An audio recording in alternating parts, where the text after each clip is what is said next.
وہ بتاتے ہیں کہ اس وبا سے لوگوں کی جانیں جا سکتی ہیں اور جاتی ہیں. کئی ملکوں میں تو لاکھوں اور ہزاروں لوگ مر چکے ہیں. پاکستان میں اللہ تعالیٰ نے کوئی مہربانی فرمائی، کچھ ہماری شاید پالیسی بھی درست ہو گئی، کچھ ہمارے لیے اللہ کی مہربانی زیادہ ہم پر عنایت ہوئی اور پہلے فیز میں ہم نکل گئے آسانی سے، کوئی زیادہ نقصان نہیں ہوا. لیکن اب پھر خبر آ رہی ہے کہ اس میں بہت تیزی آ گئی ہے، موتوں کی، اموات کی خبریں بھی بڑھ رہی ہیں، جو بیمار ہیں ان کے حالات کے بھی خرابی کی خبریں بہت آ رہی ہیں. لیکن اس کے ساتھ ساتھ ہم دیکھتے ہیں کہ ہمارے سیاسی ماحول میں اس کی جانب کوئی توجہ نہیں. جب آپ ایسی بیماری کے، ایسی وبا کے متعلق کوئی توجہ نہ دیں جس سے انسانوں کی زندگی کو خطرہ ہو، زندگیاں موت میں تبدیل ہو جائیں، گھروں کے خرچے برداشت نہ ہو سکے اپنے بیمار مریض کو کی دوا دینے کے لیے، انتظام کرنے کے لیے، اور اس میں حالت یہ ہو کہ ہم اپنے بڑے بڑے جلسے اور جلوس نکال رہے ہوں، تو میں کہوں گا اس میں معاشرے کے اپنے طبقات انسانی حقوق کی خلاف ورزی کر رہے ہیں.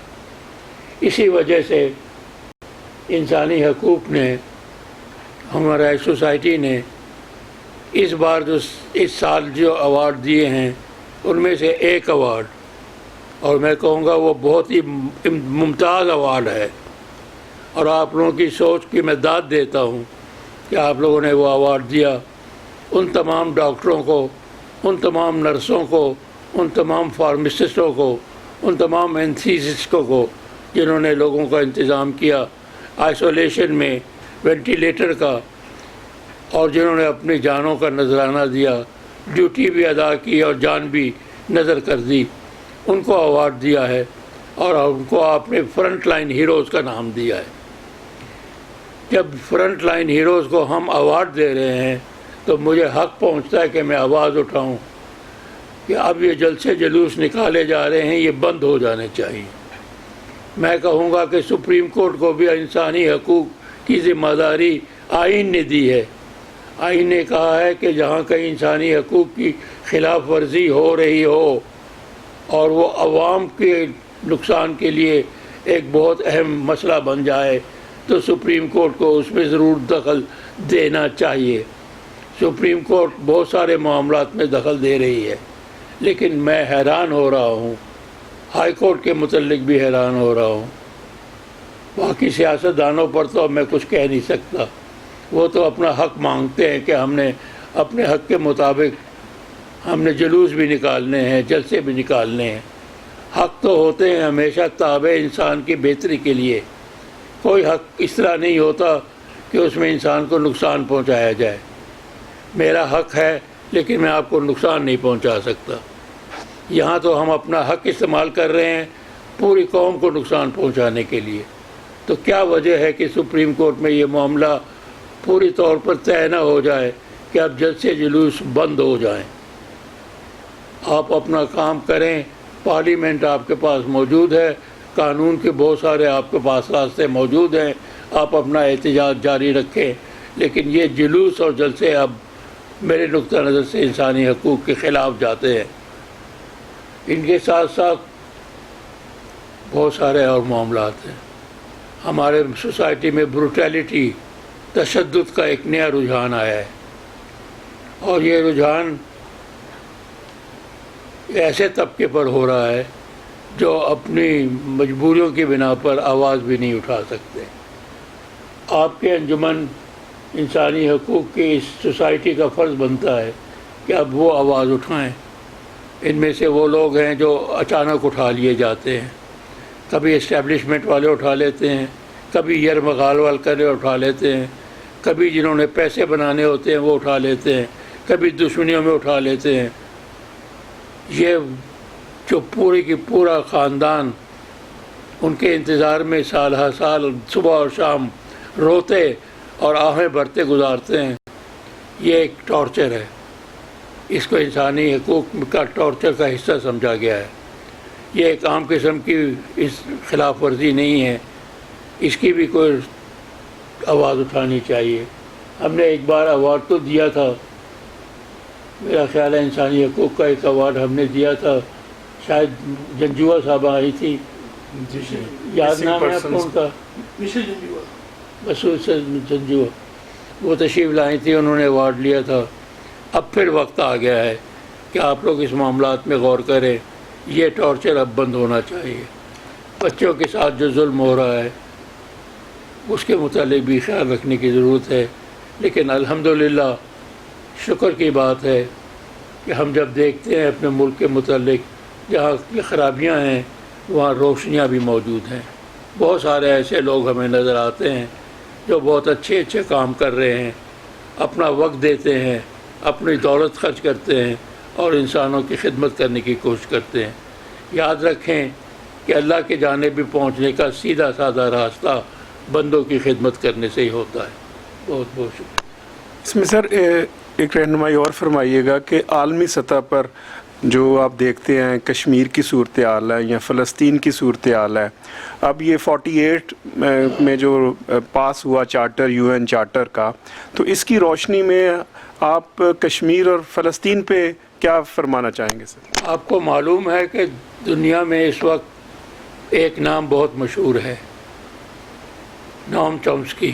جی سر۔ اس کا کل ہی بیان آیا ہے کراچی سے، اور اس نے کہا کہ جو کچھ کشمیر میں ہو رہا ہے وہ انسانیت کی بے حرمتی کی انتہا ہے، اور انہوں نے کہا ہے کہ یہ سب کچھ استبدار اور اس مودی صاحب نریندر مودی کی جو پالیسی ہے اس کا نتیجہ ہے، اور انہوں نے یہ بھی کہا ہے کہ یہ ناقابل برداشت ہے، یہ ایک داغ ہے تمام انسانیت کی سوسائٹیوں اور معاشرے کے اوپر۔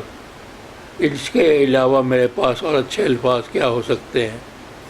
یہ تھے ہماری مہمان شخصیت جناب SM ظفر صاحب، جو 10 دسمبر جو انسانی حقوق کا عالمی دن ہے اس حوالے سے گفتگو فرما رہے تھے۔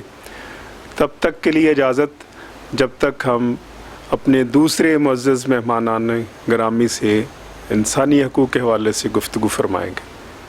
السلام۔